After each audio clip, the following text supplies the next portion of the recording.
Halo teman-teman semua, nama aku Daniel dan di video kali ini aku akan menjawab salah satu pertanyaan dari teman-teman. Jadi aku sempat ngepost tentang gimana cara investasi di EasyCash ya teman-teman. Kemudian aku juga kasih tahu gimana cara perhitungannya. Lalu kemudian di video ini ada satu pertanyaan yang ingin aku jawab teman-teman, yaitu ada satu teman kita dari 8899YJH. Dia berkata bahwa tolong jelaskan lebih detail perhitungan bunganya jika 7 hari 7/365 kali bunga kali dana.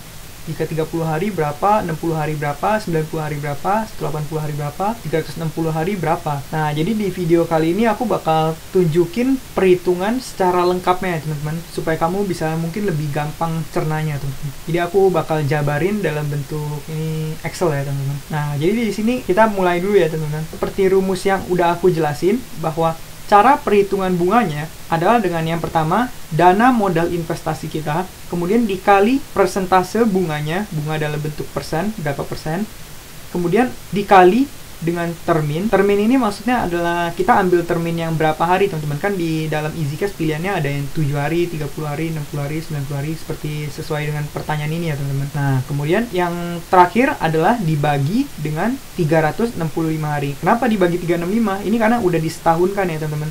Kan dari modal yang tadi kita hitung itu adalah hariannya, jadi makanya perlu dibagi 365 lagi. Nah, kita ambil contoh ya. Kalau misalnya kita taruh 100 juta nih, terus kita ambil termin yang 7 hari, dapat bunga yang 18%. Ya udah, kita tinggal masukin aja rumusnya teman-teman, dengan cara modal investasi kita dikali dengan persentase bunganya, yaitu ini dalam bentuk persen ya teman-teman, dikali 18%, kemudian dikali dengan terminnya, yaitu termin yang kita ambil kan 7 hari nih, dapat 18%. Yaudah, kita tinggal pencet nih. Kemudian dibagi dengan 365. Nah, jadi segini returnnya ya teman-teman, return yang bakal kita dapat kalau misalnya kita menginvestasikan dengan dana 100 juta, terus misalnya kita ambil yang bunganya 18%, terminnya 7 hari. Setelah 7 hari, uang yang kita dapat adalah segini teman-teman. Nah, sampai sini udah paham ya teman-teman. Jadi perhitungannya emang simple, tinggal dana modal investasi kita dikalikan dengan persentase bunga, dikalikan termin, dibagi dengan 365. Nah, gimana kalau misalnya kita ambil bunga yang 13%? Ya sama aja, rumusnya sama aja teman-teman, kita tinggal masukin aja, nanti return kita bakal jadi segini. Nah, kita tinggal tarik sampai bawah ya. Kalau misalnya kita ambil yang 100 juta 19% nih, kita bisa lihat bunga yang bakal kita dapat adalah 18.739.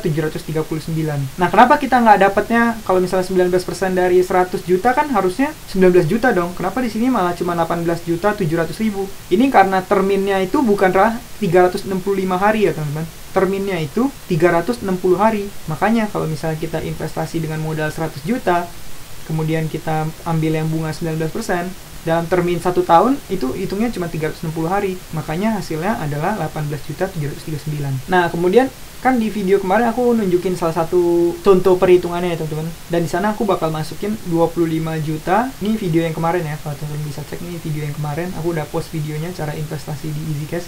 Nah, dari video ini kan aku ngejelasin gimana cara perhitungannya. Sampai di sini aku juga nunjukin nih, kalau misalnya kita masukin angka 25 juta, kita ambil 360 hari, 19%, berapa bunga yang kita bakal dapat? Nah, kita coba teman-teman, kita masukin angkanya. Kita masukin angkanya teman-teman, 25918 307. Nah, kemudian kan kita dapat bunganya yang 19%, 365 hari. Yang terminnya 360 hari ya kan. Kemudian udah, kita tinggal masukin rumusnya ya teman-teman, sama dengan dana kita dikali dengan bunganya dikali dengan harinya dibagi 365 hari. Nah, jawabannya adalah kita akan mendapatkan bunga sebanyak 4.857.020 rupiah teman-teman. Itu bunga yang kita dapat kalau misalnya kita ambil terminnya yang 360, dan itu akan kita dapat jatuh temponya 360 hari setelah kita mendanai pendanaan tersebut teman-teman, dengan asumsi semua dana kita kembali ke kita ya teman-teman. Kalau misalnya nggak ada yang gagal bayar, kita bakal dapat uangnya segini. Nah, kita cek ke video kemarin nih, kamu bisa lihat di sini jelas kan. Di video itu, kalau misalnya kita investasi 25.918.307, bunga yang kita dapat adalah 4.857.019. Nih, kita bisa lihat ya, jelas ya, 4857.019.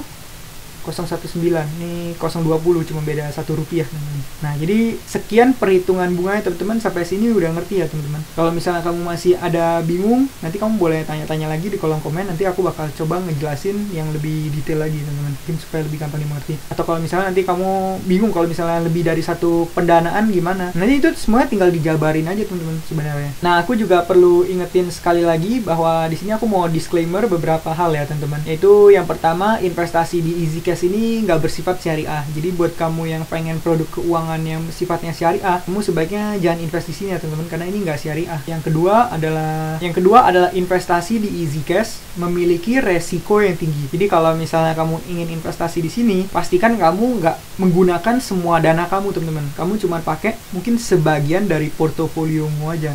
Ini hanya dijadikan dari bagian dari diversifikasi kamu aja. So, kamu punya total dana 1 miliar. Ya jangan langsung 1 miliar kamu masukin di EasyCash, teman-teman. Itu bisa jadi resikonya gede banget. Kalau misalnya nanti ternyata ada kenapa-napa, atau misalnya gagal bayar, kamu nanti bisa kehilangan semua dana kamu. Makanya contoh kamu punya 1 miliar, ya bolehlah kamu taruh mungkin 50 juta atau 100 juta. Atau mungkin kalau kamu memiliki profil resiko yang lebih rendah, kamu boleh aja misalnya taruh cuma 10 juta atau 20 juta. Ingat, kunci kita adalah di diversifikasi. Semakin luas kita membagi dana kita, maka resiko yang kita terima bakal semakin kecil, teman-teman. Kalau misalnya nanti suatu saat investasinya kenapa-napa, kita masih punya sebagian besar porto kita yang bisa mengcover kekurangan atau kehilangan dana di platform tersebut, teman-teman. Nah, aku juga udah sempet jelasin kan di video sebelumnya gimana cara investasinya. Teman-teman bisa cek ke video yang satu ini, cara investasi EasyCash. Ini video aku yang paling baru ya, teman-teman. Bisa cek di video yang satu ini. Di video itu aku ngejelasin gimana cara kita ngediversifikasiin, dan aku kasih beberapa tips supaya kita bisa lebih sebar luas diversifikasinya, teman-teman. Jadi kita nggak mendanai hanya ke beberapa orang, kita bisa mendanai ke puluhan atau bahkan ratusan orang. Dengan begitu, hal itu resikonya bisa semakin minim lagi ya, teman-teman. Resiko kita bakal semakin minim. Semakin luas kita sebar dana kita, resiko yang kita terima bakal semakin minim. Nah, berikutnya adalah, ini udah sering banget aku bilang, yaitu lakukan diversifikasi ya, teman-teman. Jadi kamu nggak cuma taruh dana kamu di EasyCash, kamu juga boleh pakai beberapa platform yang udah aku jabarin di video ini, teman-teman. Aku ada bahas tentang aset gula, tentang Bibit, tentang beberapa platform lain. Terus kamu juga boleh nih, misalnya sebagian dana kamu taruh di sahamnya mungkin kamu beli blue chip, atau sebagian kamu beli lagi saham yang punya resiko dan reward yang lebih tinggi, misalnya saham second liner, third liner, itu terserah ya, teman-teman. Atau kalau misalnya kamu pengen juga taruh sebagian dana kamu di robot trading, kan sekarang lagi hype banget kan, ya kamu boleh juga. Cuman saranku ya jangan taruh semua dana kamu di investasi yang tinggi resiko, karena itu kan bahaya banget ya, teman-teman. Berikutnya, ini juga penting banget, pastikan fondasi keuangan kamu aman sebelum kamu mulai investasi. Fondasi keuangan yang aman sebelum investasi apa? Yaitu yang udah aku sebutin kemarin ya, teman-teman. Yaitu awalnya kamu lunasi dulu semua hutang kamu.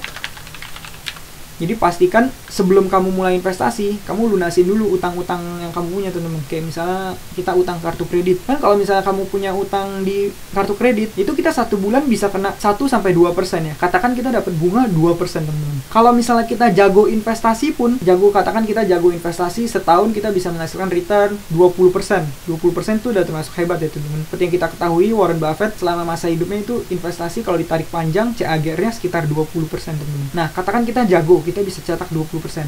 Terus kita bayar bunga, teman-teman. Bunga yang kita bayar 2% per bulan. 2% per bulan kita kalikan dengan 12, artinya setahun kita udah bayar bunga 24%. Jadi kita jago investasi pun kalah sama bunga yang harus kita bayar, teman-teman. Jadi apa gunanya? Itulah mengapa sebelum kamu mulai berinvestasi, pastikan kamu lunasi dulu semua hutang kamu, teman-teman. Jadi kalau misal hutangnya udah lunas, kita dalam kondisi keadaan keuangan yang nol bukan berarti minus ya, teman-teman. Kalau utang kan kita minus tuh. Kalau kondisi keuangan kita udah nol, nah itu baru kita fokus di investasinya ya, teman-teman. Kemudian yang kedua apa? Yaitu dana darurat dulu. Dana darurat aku udah jelasin kan di video-video sebelumnya, bahwa kita harus punya dana darurat itu buat mengcover keuangan kita, buat kalau misalnya sewaktu-waktu kita dalam keadaan darurat dan kita nggak punya penghasilan lagi, kita boleh pakai dana darurat. Atau sewaktu-waktu kita butuh dana cepet, misalnya kita amit-amit masuk rumah sakit, atau tiba-tiba laptop rusak, kita butuh dana darurat, atau misalnya kita nggak ada penghasilan lain, bolehlah kita pakai dana darurat dulu ini.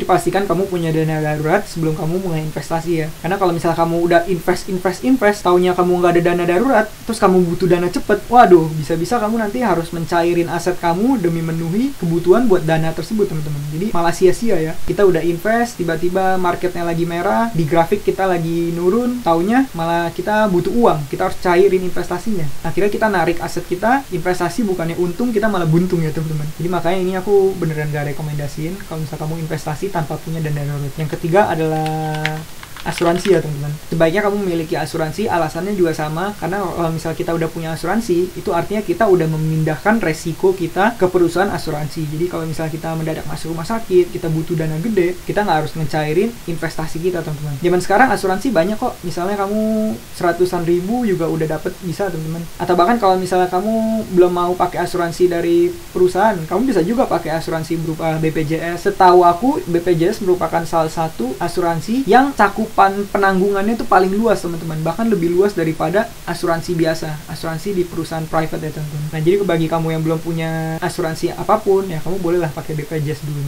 Nah jadi kalau misal kamu udah punya 3 hal ini, baru bolehlah kamu melakukan investasi ya teman-teman. Kalau misal belum, itu dibangun dulu. Disclaimer yang terakhir yaitu invest at your own risk. Jadi kalau misalnya kamu mau berinvestasi, pastikan kamu melakukan analisa dulu ya teman-teman. Karena yang aku sendiri pribadi, aku bukanlah seorang financial planner, aku bukan konsultan keuangan, aku juga hanya seorang karyawan biasa yang kebetulan aku seneng banget nih di dunia investment. Jadi aku seneng banget dimana setiap bulan aku selalu investasiin sekitar 80% dari penghasilanku, karena aku sangat antusias di bidang investasi ini teman-teman. Jadi kalau misalnya apapun yang aku katakan di video ini, kamu juga harus telusuri lagi kebenarannya teman-teman. Kamu jangan langsung percaya aku pakai produk keuangan ini, kamu langsung ikutan tanpa kamu analisa dulu. Jangan seperti itu ya teman-teman, karena yang namanya kita seorang investor, kita harus punya kemandirian, kita harus punya prinsip sendiri. Jangan kita FOMO sama orang lain. Kalau misalnya kita FOMO maksudnya itu fear of missing out ya. Nanti teman-teman kita ada yang misalnya lagi main kripto, tiba-tiba cuannya tinggi banget, post di sosmed, terus dapat cuan sampai ratusan persen, post di sosmed. Terus karena kita FOMO, kita nggak mau kalah, kita takut ketinggalan, kita nggak ngerti apa-apa, kita langsung beli teman-teman. Kita langsung beli, misalnya kita beli Bitcoin, padahal harganya lagi puncak. Nah tahu-tahu nanti tiba-tiba harganya jatuh, kita kehilangan dana kita. Nah makanya kita nggak boleh FOMO ya teman-teman. Kita sebagai seorang investor, kita harus tenang, kita harus mandiri, ikut analisa sendiri. Kalau misalnya ada juga orang yang rekomendasiin kamu saham atau apa, ya kamu yang paling nggak kamu pelajari dulu laporan keuangannya gimana. Atau kalau kamu seorang yang lebih paham di bidang trading, kamu bisa analisa menggunakan teknikal dulu. Jadi kamu pahami dulu ya teman-teman. Jangan orang bilang apa kamu langsung investasi, itu sangat beresiko teman-teman. Itu sama aja kita membeli kucing dalam karungnya. Jadi kalau bisa kita sebagai seorang investor, kita jangan seperti itu. Nah semoga video kali ini bisa menjawab pertanyaan kamu mengenai cara perhitungan bunga di Easy Cash ini ya teman-teman. Jadi untuk teman kita yang bernama 8899YJH, semoga video ini bisa membantu buat kamu. Semoga perhitungan ini bisa sedikit menjelaskan gimana sih cara perhitungan bunganya. Kalau misalnya nanti kamu masih ada pertanyaan gimana cara ngitung bunganya, kamu boleh tulis lagi di kolom komentar, nanti aku bantu jawab ya teman-teman. Oh ya, kalau misalnya teman-teman mau bantu channel ini, teman-teman bisa juga pakai kode referralku yang udah aku taruh di kolom deskripsi ya. Di kolom deskripsi videonya teman-teman bisa cek. Nanti kalau misalnya teman-teman menggunakan kode referral ini, nanti aku bakal dapat bonus, kamu juga dapat bonus nih. Bibit, Ajaib, Asetku, Uangmi, ini adalah beberapa platform yang aku gunakan untuk investasi. Kalau misal kamu pakai kode referral ini, nanti aku dapat bonus, kamu juga dapat bonus. Jadi kita sama-sama untung ya teman-teman. Nah sekian video pada kali ini, semoga ilmu yang aku berikan bisa bermanfaat. Dan kalau misalnya aku ada salah kata, mohon maaf. Kalau misalnya aku ada kesalahan, juga teman-teman boleh koreksi, karena kan aku belum tentu benar juga ya teman-teman. Semoga video ini bisa bermanfaat, dan jangan lupa untuk selalu invest in yourself. Sampai jumpa di video berikutnya. Bye. Thank you teman-teman yang udah nonton.